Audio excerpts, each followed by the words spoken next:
Hello mga lods, ayan tayo tayo ng sibuyas mga lods. So ayan, sibuyas ang gagawin natin lods sa pang-ricado natin yan mga lods. So ayan, oh.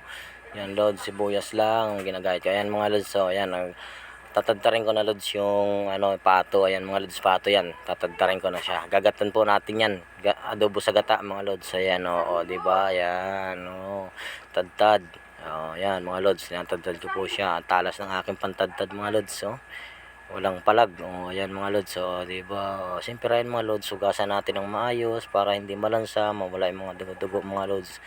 Ayan, ayan, Di ba mga lods, mas masarap magluto pag malinis yung lulutuin mga lods. Tapos ayan mga lods, diyan na tayo sa luya. Ayan, luyang puti lods yan, tapos luyang dilaw. Ayan, di ba? Daming sangkap niya mga lods para hindi siya malansa mga lods. Ayan mga lods, so halo-halo lang kasama luto yan mga lods. So ayan mga lods, siyempre lagyan na natin yan mga lods. So ayan, luyang dilaw. Yan, luyang dilaw yan mga lods. So, diba?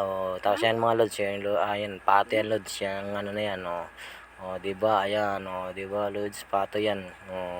Ayan, diba lods. So, tapos ayan lods, ilalagay na natin, igigisa na natin yan mga lods. So, diba lods? Igisa natin yan, napakasarap igisa yan. Papatuyuin natin yan. Tapos lalagyan natin ng suka, tuyo, yan. Nag-adoboy muna natin bago natin gatan mga lods. So, di ba mga lods? Ayan mga lods. So, siyempre, rikaduhan na natin yan muna para pumasok yung lasa. Hanggang ginigisa natin, papatuyuan natin sa lods dyan ng yung kanyang sariling sabaw niya. Papatuyuin natin yan mga lods. So, ayan mga lods, di ba? Halo-halo lang, yan. Pato yan lods, pato. Kasi lilitang gagi yan mga lods. So, ayan mga lods. So, lagyan na natin ng gata. Yan mga lods. Ayan. Yan ang quality diyang gata mga lods. Tingnan yung mga lods ang gata niyan. Napaka-quality niyan. Medyo papati natin konti. Ayan mga lods. So, luto na siya. Diba?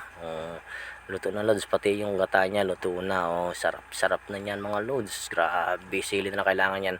Ayan mga lods. Kakain na kami. Ayun. Natuyo na lods yung ulam. Ayan. Diba mga lods. Sarap niyan. Kaon mga lods. Kain tayo mga lods. So, ayan.